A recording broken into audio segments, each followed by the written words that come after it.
Acuerdo con el Fondo Monetario Internacional, faltarán seguramente ultimar detalles y ya lo dijo el presidente, esto va a pasar por el Congreso Nacional, habrá que ver cuál es el rol de la oposición o cómo la oposición apoya o no a este acuerdo. Pero el que habló fue el ministro de Economía, Martín Guzmán, luego en conferencia de prensa con el jefe de gabinete, lo escuchamos.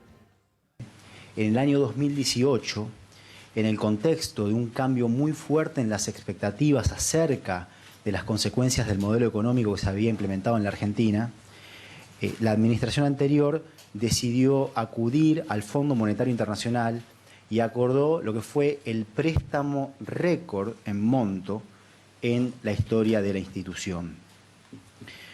57.000 millones de dólares, de los cuales se desembolsaron casi 45.000 millones de dólares.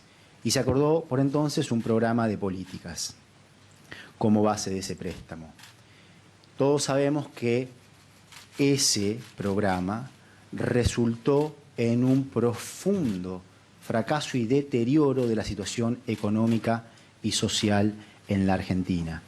Todos los indicadores económicos y sociales se deterioraron y el propio Fondo Monetario Internacional, en la evaluación que hace algunas semanas publicó sobre tal programa, reconoció que el programa falló, que el programa no logró alcanzar ninguno de los objetivos que se había planteado, tanto en la esfera económica como en la esfera social y en la financiera. Y que ese dinero se utilizó principalmente para, por un lado, financiar la salida de capitales de la Argentina y, por el otro lado, pagar deuda que estaba en situación de insostenibilidad a acreedores externos. Y vamos a ver cómo repercute esto en nosotros, en el día a día, cómo repercute en la economía argentina, cómo repercute en los salarios, en la inflación, en el dólar paralelo, ilegal o blue, como quieran llamarlo, cómo repercute en la bolsa de comercio, cómo repercute en el día a día de los argentinos. Y para ello estamos con Julián Denaro, economista, bienvenido Julián. Leandro Marcarián, economista, bienvenido Leandro. Y José Castillo, economista. José, bienvenido. La pregunta es que empiece quien quiera, ¿cómo repercute esto en nosotros, en el común? A ver, si querés, arranco. Yo creo que una muy buena noticia hoy es que ganó la racionalidad.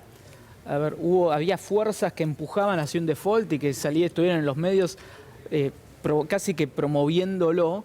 Y yo creo que la primera buena noticia que nos tenemos que llevar hoy es que eso se evitó. Entonces eso es un primer dato muy positivo, que lo ves un poco en la cotización. En la cotización vos hablabas recién del blue, del contado con liquidación, que corrigió a la baja. Esto, digamos, a partir de hoy se te disparó casi 10% en una semana. Entonces eso es una primer buena noticia que trae un poquitito de calma sobre la vida de los argentinos, que si bien hay que dejar esto bien en claro, esto no resuelve nada, es un proceso. Esta es la primer página de un libro que va a durar 2 años más mínimo. Que se empezó a escribir, claro. Recién, ahora. Pero bueno, por lo menos la primera página es no negativa. A mí me parece que lo que decía él, Leandro. es favorable, Leandro, es favorable en cuanto a que se atemperó un poquitito el blue, entonces causas inflacionarias se tranquilizan. De todos modos, la situación de que Argentina tenga que utilizar presupuesto nuestro para arreglar una deuda que fue ilegal, ilegítima y, como dice Claudio Lozano, muy floja de papeles, no es nunca una buena noticia. Ojo con Lozano, sí, que es uno de los que está promoviendo el default. O sea, Lozano al banco de suplentes, tarjeta roja. O sea, tendrían que echarlo ya lo dijimos eso, déjame continuar.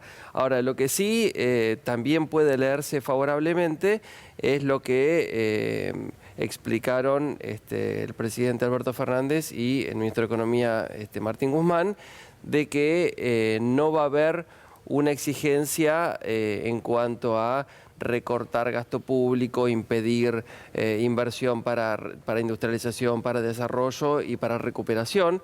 Eso tengo entendido, mi lectura es que, dada la situación terrible que nos dejó el mega endeudamiento del gobierno de Macri, dentro de todo es una salida transitoriamente positiva. No coincido con ninguno de los dos. Yo creo que el acuerdo es malo, muy malo para el pueblo trabajador. En realidad, como todos los acuerdos con el Fondo Monetario Internacional, lo marca la historia, va a implicar un ajuste muy fuerte, independientemente de lo que se ha adjetivado hoy a la mañana. Bueno, no va a bajar el gasto. Ahora, objetivamente, cuando uno mira los requerimientos de ajuste para 2022, para este año, ya para este año, el año que viene, el 2024, implica un ajuste muy fuerte, muy fuerte, y además vamos a tener un monitoreo del Fondo Monetario Internacional cada 3 meses, que va a venir cada 3 meses a decir qué se puede hacer, qué no se puede hacer, y cada 3 meses vamos a tener la amenaza de que si no se hace lo que dice el Fondo Monetario, se cae el acuerdo, ¿no? Yo preguntaba cómo repercute en el día a día, en la vida cotidiana. Yo creo que ahí está el punto. Hoy hemos visto cómo, por ejemplo, bajaba la espuma de los mercados. No nos tenemos que equivocar. Acá hubo una maniobra especulativa en los días anteriores que llevó, que con la excusa del acuerdo con el Fondo Monetario Internacional, algunos fondos, específicamente Templeton y algunos otros que eran fondos que estaban en bonos en pesos y que querían salir, aprovecharon eso para forzar la suba del contado con liqui. Obviamente, ahora eso revierte. Y entonces puede aparecer la noticia bajo el dólar 2 o 3 días. Ojo, cada vez que tengamos, cada 3 meses el Fondo Monetario, vamos a tener 2 días antes, el fondo acuerda, no acuerda, y otra vez vamos a tener situaciones de especulación financiera. Del otro lado tenemos la economía real, acá hay una exigencia de aumento de tasa de interés. Acá hay un planteo de que se acabe al 2024, se lleve a emisión cero. Esto implica entonces endeudamiento en pesos. Endeudamiento en pesos con una mayor tasa de interés. O bajar el gasto. Financiación del o bajar el gasto. La financiación implica bajar entonces. Yo entiendo tu punto, pero todos, hay que ver también que, hacer las cosas que vienen haciendo hasta ahora es lo que nos trajo esta situación de pobreza al 50, inflación al 50, sea un país destruido. Entonces, reconozco que estar bajo el microscopio del fondo no es lo más cómodo para nadie, pero también hay que reconocer que un escenario de default hubiese sido infinitamente peor. Más, el dólar más caro, por lo tanto salarios en dólares infinitamente más bajos, más inflación, más ruido, menos inversión. O sea, el escenario de default era el peor. Eso hay que dejarlo bien en claro. Más allá que a nadie le guste... Me sumo a la pregunta de Antonio de esta cuestión del impacto en la vida cotidiana, porque digo, todo es muy técnico, entiendo que para cada uno de nuestros televidentes también, pero digo, ¿qué pasa con los precios? ¿Qué puede pasar con las tarifas? Las tarifas van a subir. Las tarifas van a subir seguro porque está, en el cortísimo... texto que publicó el fondo, yo de lo que hablo voy a hablar solamente de lo que escribió el fondo, porque todo lo otro son anuncios que por ahí es humo, ¿no? Pero el fondo está pidiendo, y ahí comparto con él, bajar la financiación monetaria del déficit, o sea, menos maquinita, tasa de interés real positiva, por lo tanto, o sea, la tasa de interés y la inflación es 50, tiene que ser mínimo arriba de 50, o sea, 60, 70, 80. Dice que te lleva. Por lo menos... Interés el crédito. Claro, a ver...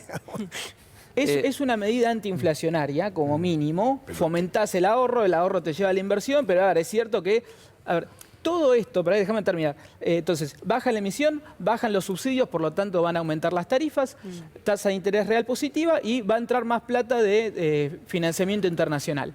Ahora, todo esto tiene un gustito muy parecido a 2018, ¿no? O sea, vos fíjate que Alberto terminó firmando un acuerdo hipermacrista.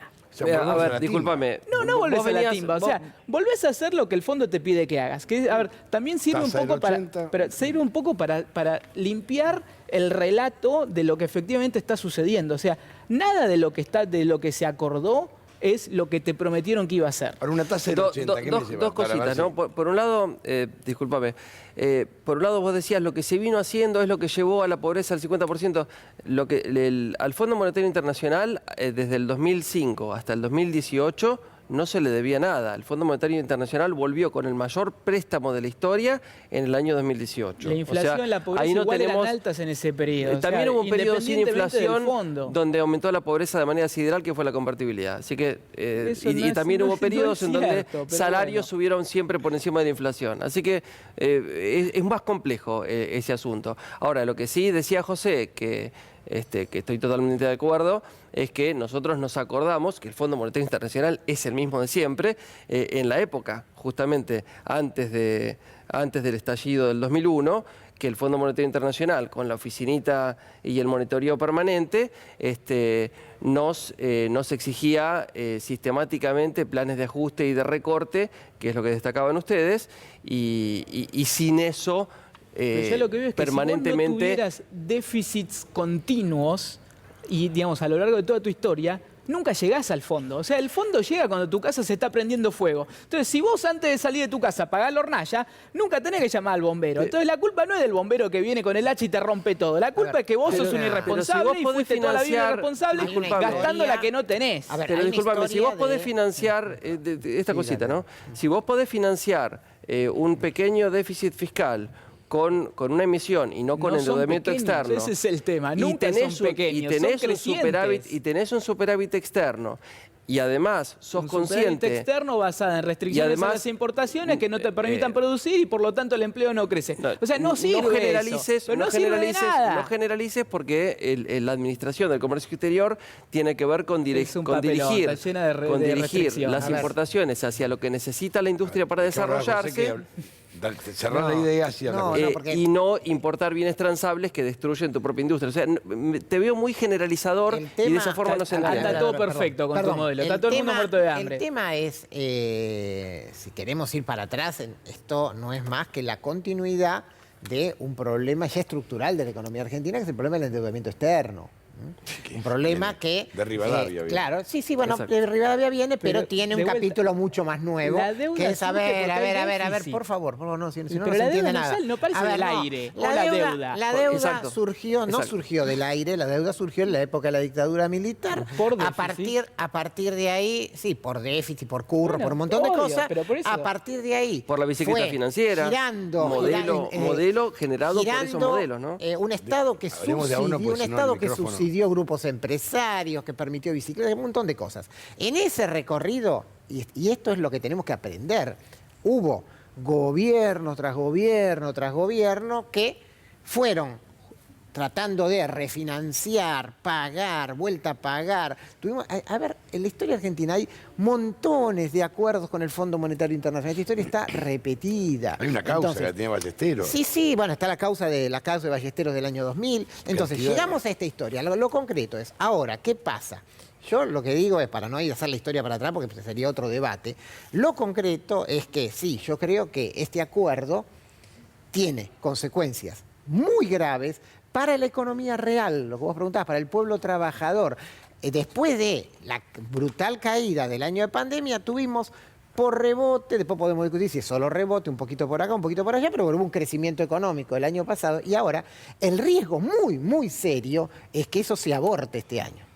Claramente, ¿no? O sea, ¿por qué? Porque el ajuste va a implicar que suban las tarifas, los salarios no se van a recomponer, las jubilaciones no se van a recomponer. Y ahí es donde, yendo a los números concretos, porque después sí, hoy a la mañana se dijo, bueno, sí hay numeritos, pero se puede mantener la obra pública, se puede mantener, bueno, pero yo no sé cómo se va a mantener todo eso. Supuestamente la palabra ajuste, fíjate que tratan de no usarla. Ellos te dicen de que ajuste no va a haber. Usan sendero fiscal. Pero sí, o sea, el gasto necesariamente... A ver, yo lo que veo también de mi diferencia con él es muy clara. A ver, aparte del cabello. Pero hay una que es que yo creo que en esta, que es un drama, o sea, bajar el gasto en la Argentina, al bajar el gasto está bien. A ver, el gasto en la Argentina en un 70%, cuando lo bajás, afecta directamente gasto social, afecta jubilaciones, afecta planes sociales, afecta educación, afecta salud, afecta vivienda. Eso es, digamos. Ahora, el tema... Ahora, si la Ahí economía tenemos- estuviera hay andando un bien, asunto- no necesitas nada de eso. Perdóname, hay un Pero es la asunto... realidad de lo que sucede. Obvio, Hay pero un digamos, asunto si fiscal que me no hubieses parece... hecho, perdón, ya te dejo. Si no hubieses hecho todos los mamarrachos que estuvieron haciendo en los últimos 20, 30, 40 años, no necesitarías aguache, no necesitarías, la tarjeta alimentar, toda esa basura, no necesitarías nada, porque la gente tendría trabajo, con su trabajo va, se compra lo que quiere y se basura terminó. no es, porque la verdad que la gente No, come Antonio, con pero esto. son parches que Disculpa. vienen a tratar de resolver un Claro, problema que te genera la política parche misma. no es, basura, Pero, escúchame, pero si para- la gente dos tuviera cositas. su propia plata, si pero ganara un totalmente de sueldo acuerdo. digno y si Permitime- la economía ahí produciera lo que coincidimos. tiene que producir, no no pasaría necesitas nada de todo eso. Entonces es un símbolo del fracaso que exista la UH, que el gobierno le tenga que bajar bolsones de comida a la gente. Eso es fracaso, no es política pública, es fracaso puro. Mira, vos Puedes decir, hablás- pará, ya te dejo. Si vos tenés, y esto lo dijo el ministro Arroyo durante la pandemia, si vos tenés 20 millones de tipos de 20 millones de argentinos que comen directamente porque el gobierno le baja una bolsa de comida, entonces este es el fracaso más grande de la historia de la humanidad. O sea, que se tiene que mitad de morir de la población hambre. come porque alguien le Pero vos regala. hab- O sea, vos es un hablás- desastre.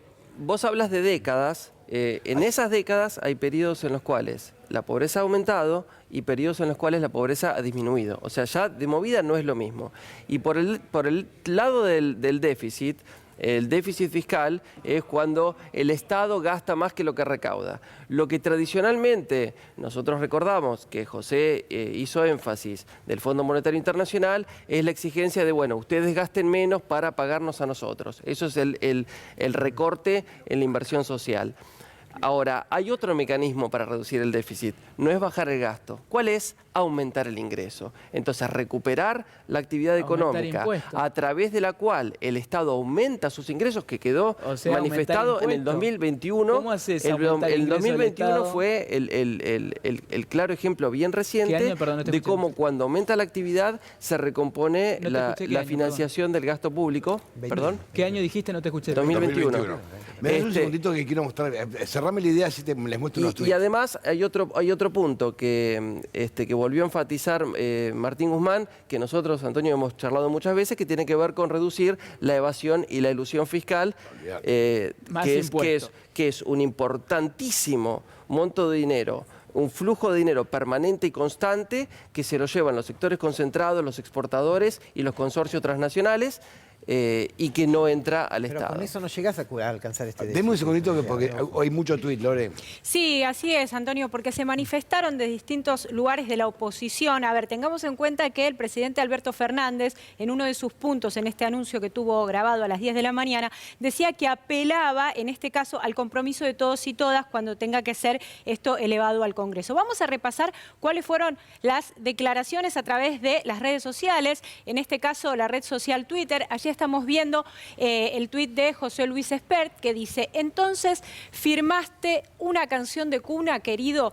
¿Quién financia el déficit? Guzmán dijo que no será el BCRA, entonces será con deuda, a la cual ustedes maldicen todos los días, y sin reformas pro mercados. Es cualquiera este acuerdo. No digan más que Macri hizo un mal arreglo. Esto es lo que decía Espert. Vamos a seguir repasando las repercusiones de la oposición. Esto es lo que decía Martín Lustó. Frente a las múltiples fuentes de angustias que nos afectan a los argentinos, hemos tenido una buena noticia que impide el aumento de la incertidumbre. Las conversaciones del gobierno y el FMI han evitado el default. Vamos con otro más.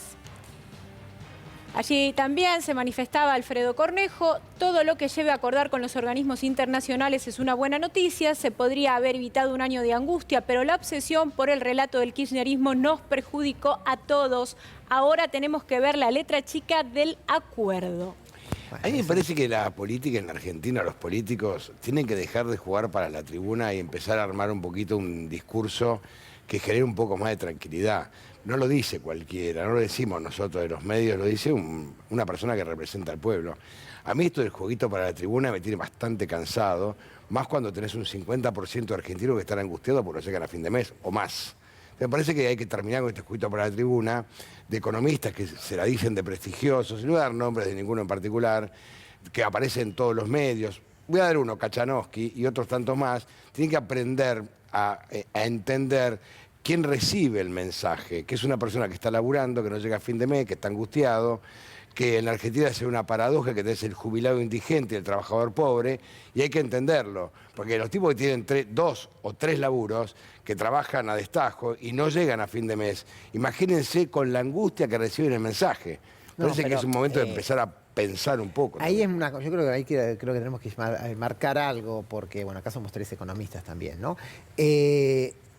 Los economistas, yo lo voy a decir con todas las letras, chantas, ¿no? Que circulan por los medios y que en realidad lo que hacen es lobby o negocios para el capital financiero. Digo, no solamente son irresponsables, sino que también son peligrosos, porque así se generó, desde darle manijas a los economistas en los medios, se generaron personajes, para mí nefastos, como Milei y Esper, que ahora están en la Cámara de Diputados. Es una barbaridad esto que dice Esper, no tiene nada que ver. Yo creo que lo que dice Lustó, que también es economista, expresa así una cosa, ¿no? Bueno, es verdad, los mercados, por así decirlo, el capital financiero, que tuvimos, la Bolsa de Comercio, la Sociedad Rural, todos festejaron el acuerdo. Porque sí, efectivamente, siempre se han sentido cómodos con esos acuerdos. Eso expresa eso. Yo creo que lo de Esper no, lo de Esper yo creo que hay que poner una luz aparte a eso. Juguito para la tribuna, porque es muy dañino. A ver, yo tomo un poco lo que dice él sobre el tuit de Spert. A ver, ¿qué es lo que entiendo yo? Que es un poco lo que decía al inicio. O sea, este acuerdo es básicamente lo mismo que firmó Macri. Pero lo que pasa es que ese es un poco cuando vos lo decís de un lugar donde vos ocupás un cargo público, pues sos diputado nacional, tenés que medir las palabras, porque tenés que tener en cuenta quién le dirigís el mensaje, el receptor del mensaje. Porque es un mensaje peligroso. Todo el mundo, disculpame, hay mucha angustia. Gente que dice cualquier cosa de todos lados, de también, todos lados. Me parece pésimo. Te repito, a ver, me parece pésimo. Estaba Claudio Lozano, Leopoldo Moró, Fernanda Vallejo, agitando la bandera del default, defendiendo eso como si eso hubiese sido una instancia superadora. Entonces también hay que decir eso otro. Todo, Leo, todo escúchame, vos fíjate digamos, cómo vos homogeneizás, que vos decís que el acuerdo que se firmó parece el de Macri. El gobierno de Macri fue el que endeudó. Es decir, cuando asume el mandato el gobierno de Macri, la deuda externa en moneda extranjera era muy cercana al 10% del PBI, dicho por ellos mismos. Por Duhovne. Duhovne mismo. Es decir, no teníamos prácticamente deuda externa. En dólares. Claro. La deuda externa total estaba cerca del 50%, pero la deuda externa en moneda extranjera era más o menos 11-12%. Y fue el gobierno de Macri el que llevó a una inflación totalmente descontrolada y generó un endeudamiento con destrucción de industria, destrucción de empleo y demás. Entonces, fue el gobierno, y no le debíamos nada al Fondo Monetario Internacional. Déjame terminar. Yo te dejo terminar. Bueno, para, yo te dejo terminar.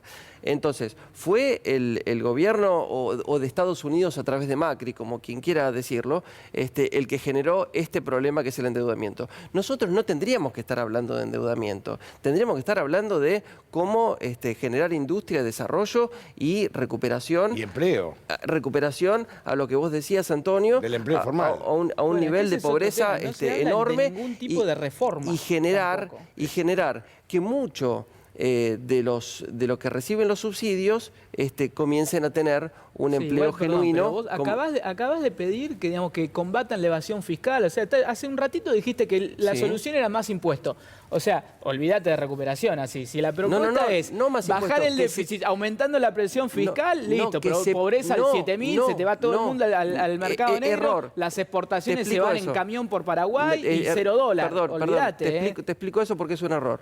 Si los mayores contribuyentes pagan los impuestos, entonces la presión fiscal sobre los sectores medios y bajos disminuye. La presión fiscal más o menos es el 33%, pero si ese 33% cae sobre las espaldas de los sectores medios y bajos, porque los ricos no pagan, entonces ahí tenés una gran presión fiscal sobre los sectores medios y bajos, que es los que no pueden llegar a fin de mes. En cambio, si los sectores más ricos pagan, se distribuye mejor ese 33% y disminuye la presión fiscal. Como vamos a hacer una cosa. El concepto de lucha Pero vamos a hacer un cierre. Vamos a hacer un cierre. En el 1800, es espectacular. Vamos a hacer un cierre. A ver, ¿quién quiere empezar a cerrar? Yo digo algo muy concreto, porque acá se anunció varias veces. Yo creo que si no se hubiera hecho el acuerdo con el Fondo Monetario, si se hubieran dejado de pagar, por ejemplo, lo que se está pagando hoy, pero que ya viene de pagos anteriores, las posibilidades de volcarnos a una continuidad de la reactivación de la economía argentina y a mejorar los ingresos de los asalariados, de los jubilados, de la gente que cobra ingresos fijos, del que vive el mercado interno, eran mucho mayores que lo que ha sucedido ahora haciendo el acuerdo. Por eso, digamos, yo no estoy de acuerdo con lo que dice, no, el default nos llevaba al desastre. No, yo creo que el default era la posibilidad de iniciar un difícil camino de reactivación, como por otra parte, cuando la Argentina estuvo en default, en los años 2002, 2003, 2004 y 2005, la economía crecía. Cerrame algo, Yo creo que apelo a la brevedad. esto tiene dos posibles desenlaces para mí. O uno, no pasa nada, o dos, se va todo al demonio. No pasa nada es un escenario en el que se cumple esto, pero muy poquito. O sea, la emisión baja, pero muy poquito, los subsidios bajan, pero muy poquito. No pasa nada, el fondo te la deja pasar 2 años y se arreglan con el gobierno que viene. La otra es que es generalmente lo que pasa acá. Intentan hacer un ajuste, pero con vergüenza, porque va en contra de su votante. Entonces, arrancan, van a medias. Digamos, el ajuste no se hace de la forma que se tiene que hacer, sin embargo eso obviamente impacta negativamente sobre las expectativas de la economía se te empieza a contraer aún más y ahí en el miedo entran de vuelta con el populismo a full. Ahí se te desmadra todo y olvídate. Bueno, destaco lo de... Apelo a la brevedad. Destaco lo de José y vuelvo a decir lo que antes estábamos citando. Esta plata que se le paga al Fondo Monetario Internacional debería ser invertida en industria. En industria y en generación de empleo. Esto es un problema que nos gustaría que termine en la Corte de La Haya y que vayan presos Macri, Trump y todos los que hicieron esta estafa multimillonaria. Te apuesto un asado a que no sucede. ¿Cómo? Te apuesto un asado a que no sucede. Yo me prendo Bueno, y a comer. me gusta. Todos nos prendemos a comer. Pero claro, sí. Pero mira lo que está pidiendo, está que bien, trampa chancana, ¿qué le pasa? Bueno, está bien, pero hay que si nos quedamos calladitos durmiendo, seguro que no lo vamos a conseguir. Entonces, esto hay que conseguirlo. Ahora, lo más importante, como decía Antonio, José, fundamentalmente, que nosotros tenemos que asignar el conjunto de los ingresos del Estado para activar la economía, generar empleo, generar industria, desarrollo y hacer un plan de largo plazo que incluya un entramado de los distintos sectores de la industria para que no pueda venir un gobierno vendepatria a destruirlo fácilmente. Gracias a los tres, muchísimas gracias. Vamos rápidamente a Mar del Plata, allí está Noelia Sosa. Noelia, ¿cómo va? Buenas tardes.